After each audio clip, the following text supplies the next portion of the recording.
30 నిమిషాలలో నొప్పి లేకుండా వేడికోస్ స్వయం చికిత్స ఆవేశ హాస్పిటల్ హైదరాబాద్. ఎన్నికల సందర్భంగా నిన్న తెనాల్లో జరిగినటువంటి ఒక దారుణ ఘటన అందరికీ తెలిసిందే. క్యూ లైన్ లో ఉన్నటువంటి ఒక వ్యక్తిని, ఆయన పేరు గొట్టిముక్కల సుధాకర్, ఆయన్ను లోకల్ సిట్టింగ్ ఎమ్మెల్యే అలాగే వైసీపీ ఎమ్మెల్యే అభ్యర్థి అయినటువంటి అన్నాబొత్తుని శివకుమార్ చెంపదెబ్బ కొట్టడం, ఆ తర్వాత తిరిగి స్పాంటేనియస్ గా ఆ ఓటర్ కూడా ఆయన్ని కొట్టడం, ఆ తర్వాత ఎమ్మెల్యేకి సంబంధించినటువంటి అనుచరులందరూ కలిసి ఆయన మీద మూకుమ్మడిగా దాడి చేయటం, ఇదంతా మనం విజువల్స్ లో చూసాము. ఆయన తీవ్ర గాయాల పాలై హాస్పిటల్లో ఉన్నారు, బెడ్ మీద. ప్రస్తుతం రిక్వెస్ట్ చేసి ఆయన్ని లైవ్ కాల్లోకి తీసుకొని వచ్చాము. ఎందుకంటే అసలు ఏం జరిగింది, చాలా రకరకాలైనటువంటి వెర్షన్స్ వినిపిస్తున్నాయి. అసలు ఏం జరిగిందో ఆయన నోటితోటే డైరెక్ట్గా ఆయనే చెప్తే బెటర్గా ఉంటుందని చెప్పేసి ఆయన రిక్వెస్ట్ చేసి లైవ్ కాల్లోకి తీసుకొచ్చాం. ఒకసారి ఆయనతో మాట్లాడదాం. సుధాకర్ గారు నమస్తే అండి, ఎలా ఉందండి ఇప్పుడు మీకు? ఓకే, కన్ను బాగా తగిలినట్టుందండి. అదే కంటి దగ్గర తెలుస్తుంది. కొంచెం పర్వాలేదా? ఓకే, అదే అండి. యాక్చువల్లీ ఆయన నిన్న మీ ఈ సంఘటన జరిగిన తర్వాత ఒక వీడియో రిలీజ్ చేశారండి ఎమ్మెల్యే, అదే మాజీ ఎమ్మెల్యే అనాలి ఇప్పుడు. సో ఆయన ఏమని రిలీజ్ చేశారంటే, నన్ను చాలా నానా రకాలైనటువంటి దుర్భాషలు ఆడారు. ఆయన కమ్మ సామాజిక వర్గానికి చెందినటువంటి వ్యక్తి, నేను ఎస్సీలకి బీసీలకు మైనారిటీలకు సపోర్ట్ చేస్తున్నానని చెప్పేసి నీచమైన పదజాలాన్ని యూజ్ చేశారు నా భార్య ముందరే. అందుకని చెప్పి డిస్కషన్లో నేను కొట్టాను తప్పించి నేనేం కావాలని కొట్టలేదు, లేకపోతే ఆయన మీద నాకు ఎలాంటి పగలేదు. ఇంకొకటి, ఆయన చెప్తున్నట్టు ఎక్కడ క్యూ లైన్లో రమ్మని అనడం కానీ, లేకపోతే నేను రూల్స్కి విరుద్ధంగా వ్యతిరేకంగా వెళ్ళినందుకు ఆయన నన్ను ఏం క్వశ్చన్ చేయలేదు. ఆయన నన్ను తీవ్రమైనటువంటి నానా రకాలైనటువంటి పదజాలంతో అన్పార్లమెంటరీ వర్డ్స్ తోటి దుర్భాషలు ఆడారు అని చెప్పేసి ఒక వీడియో రిలీజ్ చేశారు. అసలు మీరు ఎక్కడ ఉంటారు? అసలు మీరు ఇక్కడ ఉండరు, మీరు బెంగళూరు వ్యక్తి అని చెప్తున్నారు. కేవలం మీరు బెంగళూరు నుంచి వచ్చి ఓటు వేయడానికి ఇలా ఆయన్ని నానా దుర్భాషలు ఆడారు అని చెప్తున్నారు. నిజమా? మీరు బెంగళూరులో ఉంటారా? అసలు మీరు ఏం చేస్తారో ఫస్ట్ మీ గురించి చెప్పి తర్వాత ఏం జరిగిందో చెప్పండి సార్ కొంచెం. నేను వ్యాపార నిమిత్తం అటు అన్ని ప్లేస్ తిరుగుతూనే ఉంటానమ్మా. మా అమ్మగారు మా ఫ్యామిలీ తెనాల్లో ఉంటారు. నేను గత సెప్టెంబర్ నుంచి తెనాల్లో నెలకు 15 రోజులు చొప్పున అక్కడ 15 రోజులు అటు ఇటు తిరుగుతా ఉన్నాను. మొన్న బెంగళూరు నుంచి వెళ్ళాను అండ్ వారం రోజులు 10 రోజుల నుంచి తెనాల్లోనే ఉన్నాను. నేను ఓటు వేసుకోవడానికి తెనాలి. సో అసలు ఏం జరిగింది? ఆయన అన్నట్లు నేను ఆయన ఎప్పుడు కలవలేదు, ఆయన గురించి మాట్లాడాల్సిన అవసరం నాకు లేదు. ఒకవేళ ఆయనకు అటువంటి ప్రూఫ్లు ఉంటే మీడియా ముఖంగా బయట పెట్టి అనమనండి, ఆరోపణ చేయమనండి, దానికి నేను ఒప్పుకుంటాను. అంతేగాని ఏ ఆధారాలు లేకుండా అలా మాట్లాడటం అది ఆయన విజ్ఞప్తే వద్దాం. అసలు ఏం జరిగిందండి ఆ సందర్భంలో? అంటే ఆయన మీ మీద చేయి చేసుకోవటం, తిరిగి అనుకోకుండా స్పాంటేనియస్ గా అక్కడ జరిగింది చూస్తుంటే మీరు కావాలని ముందు ప్లాన్ చేసుకుని కొట్టినట్లయితే అనిపించట్లేదు. మరి ఏం జరిగింది అసలు చెప్పండి. ఆ సంఘటనకు ముందు ఆ పరిస్థితికి ఏ సంఘటన దారి తీసింది? అసలు ఆ సంఘటన అనుకోని సంఘటన, దానికి ముందు వెనక ఏమీ లేవు. మామూలుగా నేను 7 గంటల 5 నిమిషాలకు వచ్చి క్యూలో నిలబడ్డాను. అప్పటికే క్యూ కాంపౌండ్ లోపల ఉంది, మళ్ళీ రోడ్డు మీద కూడా ఉంది. రోడ్డు మీద కూడా చాలా లెంగ్తీ క్యూ ఉంది. సో ఆ లెంగ్తీ క్యూలో నేను నిలబడి నా వెనకాల కూడా చాలా మంది ఉండటం జరిగింది. పోలింగ్ స్టార్ట్ అయింది కానీ ఆ మెషిన్ ఏదో లేట్ స్టార్ట్ అవ్వలేదని చెప్పి అప్పుడు లేట్ అయింది. తర్వాత నేను అక్కడ ఆ రోడ్డు మీద నుంచి బిల్డింగ్ కాంపౌండ్ గేట్ వరకు వచ్చేటప్పటికి ఆల్మోస్ట్ 8:10 అయింది. అక్కడి నుంచి మెయిన్ ఎంట్రన్స్ దగ్గరికి వచ్చేటప్పటికి 1.5 అవర్, ఆల్మోస్ట్ 2 అవర్స్ పట్టింది. అప్పటికి ఇంకా 10 మంది నా ముందు ఉన్నారు. So there was lot of, అంటే క్రౌడ్ బాగా వచ్చారు. సో ఆల్మోస్ట్ 3 గంటల అప్పటికే అయింది. సో అందరికి అంటే 3 గంటలు నుంచున్నట్టు వలన ఎవరికైనా కొంచెం చాలాసేపు నిలబడేసరికి కొంచెం ఇరిటేషన్ వస్తుందిలేండి. ఇరిటేషన్ అంటే బేసిక్ గా అంటే ఇరిటేషన్ కాదు. అప్పటికి నేను హెల్ప్ ఓల్డ్ ఏజ్ పీపుల్ కి, ప్రెగ్నెంట్ ఉమెన్ కానీ చాలా హెల్ప్ చేశాను. అక్కడ CCTV ఫుటేజ్ లో మీరు చూస్తే అవన్నీ కూడా తెలుస్తాయి. ఆ టైంలో ఈయన కుటుంబము, అంటే వాళ్ళ భార్య, పిల్లలు, మళ్ళా వాళ్ళ ఫాలోవర్స్, మీడియా ఎగ్జిట్ గేట్ కూడా లోపలికి వెళ్ళడం జరిగింది. కొంతమంది ఫాలోవర్స్ బయట ఉన్నారు, కొంతమంది లోపలికి వెళ్ళారు. నేను మామూలుగా నాకు తెలిసినంత వరకు మామూలుగా ఎమ్మెల్యే విత్ మీడియా వెళ్ళారంటే పోలింగ్ ఎలా జరుగుతుంది, అటువంటి పరిచయం జరగటం, అవన్నీ నార్మల్ థింగ్స్. బట్ ఫ్యామిలీతో వెళ్ళారంటే ఓటింగ్ వేయడానికి అర్థమైంది. సో నేను బయట ఉన్న ఫాలోవర్స్ తో ఓటు వేయడానికి వచ్చినప్పుడు మాత్రం ఎవరైనా సరే క్యూలో రావాల్సిందే అని అనడం జరిగింది. వాళ్ళు నీకు ఎందుకులే అట్లా దూషించారు. అయినా కానీ నేను క్యూలోనే రావాలి ఎవరైనా సరే అనడం జరిగిందమ్మా. తర్వాత ఆయన ఓటేసి బయటకు వచ్చేటప్పుడు వాళ్ళు అందరూ వచ్చారు, బయటికి వెళ్ళారు. వెళ్ళినప్పుడు వాళ్ళ ఫాలోవర్స్ ఇట్లా అదే సుధాకర్ అనాథ్ని ఇట్లా అన్నాడు అది ఇది అంటే ఆయన దురుసుగా నా మీదకి రావటం, ఎవడరా నువ్వు అది ఇది అంటాం కొట్టడం కూడా జరిగింది. అంత స్పర్ ఆఫ్ ది మూమెంట్ నేను కూడా కొట్టాను. యాక్చువల్గా అది అప్పుడు రియలైజ్ అవ్వలేదు, నేను కొట్టాను కూడా అనుకోలేదు. అది నేను పోలీస్ స్టేషన్కి తర్వాత పోలీస్ స్టేషన్ నాకు వీడియో క్లిప్ చూపించినప్పుడు నేను కొట్టినట్టుగా పోలీసులు చెప్పారు. స్పర్ ఆఫ్ ది మూమెంట్ కొట్టాను.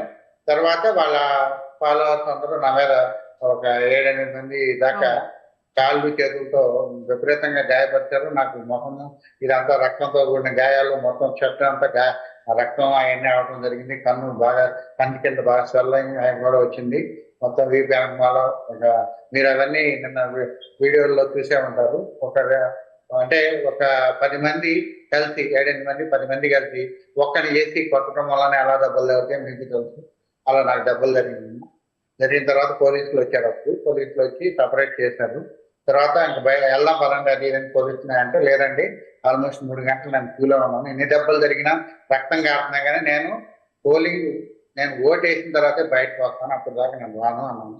రక్తం కారుతాను కదండి వెళ్దామని కూడా వాళ్ళు అంటే లేదు నేను ఓటు వేస్తే వస్తాను ఎంత కూడా అని చెప్పి అంటే అప్పుడు పోలీసులు నన్ను ఎగ్జిట్ గేట్ ద్వారా లోపలికి తీసుకెళ్లి ఓటు వేయించి బయటకు వచ్చేటప్పుడు వాళ్ళు పోలింగ్ బూత్ ఏజెంట్ ఒక అతను దుర్భాషలాటం కూడా జరిగింది. అది మీరు సీసీటీవీ ఫుటేజ్ లో చూడవచ్చు. నేను బయటకు వస్తున్నప్పుడు మళ్ళా వాళ్ళ ఫాలోవర్స్ ఆ ఎగ్జిట్ గేట్ ద్వారా ఎగ్జిట్ డోర్ ద్వారా లోపలికి వచ్చి కొట్టడానికి ట్రై చేశారు.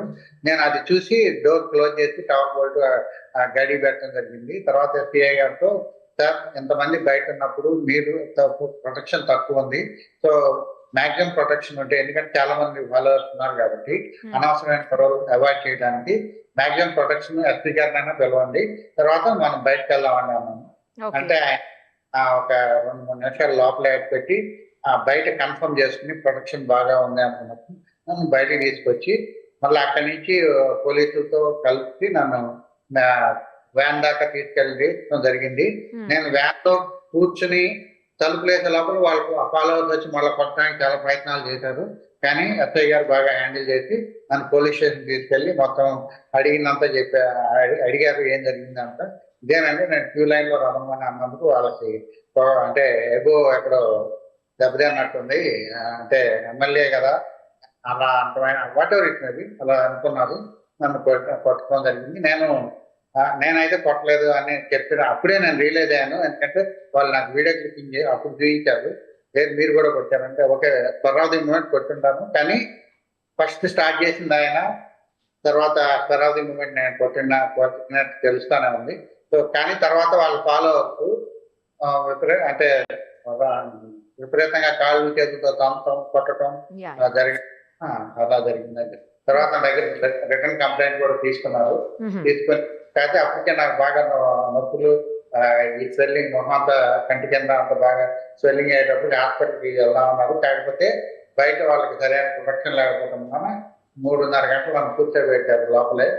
నేను మధ్యలో 3-4 సార్లు అడిగాను, సార్ బాగా నొప్పలేకపోతుంది, కనీసం టాబ్లెట్ అన్నది ఉన్నాను. టాబ్లెట్ ప్రొవైడ్ చేయలేకపోయారు, కానీ 3.5 గంటలు బాగానే చూసుకున్నారు.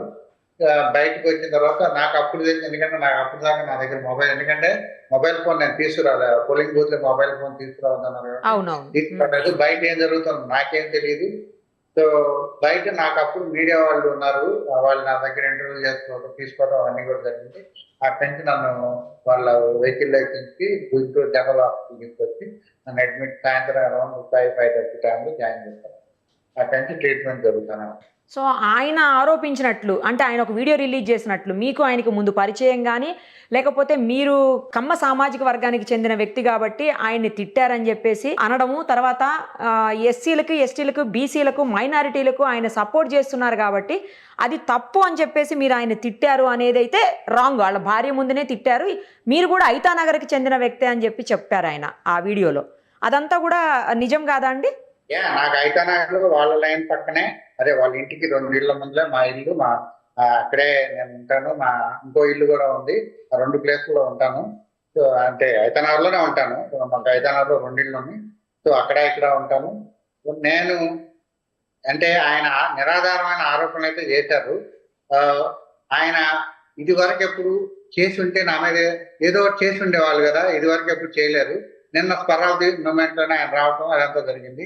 ఆయన దగ్గర అటువంటి ఆధారాలు ఉంటే బయట పెట్టమని నన్ను ఏదైనా చేసుకోవడానికి ఆస్కారం ఉంది. కానీ అటువంటివి నేను ఎప్పుడు చేయలేదు. నేను అది గంటాపరంగా తప్పు.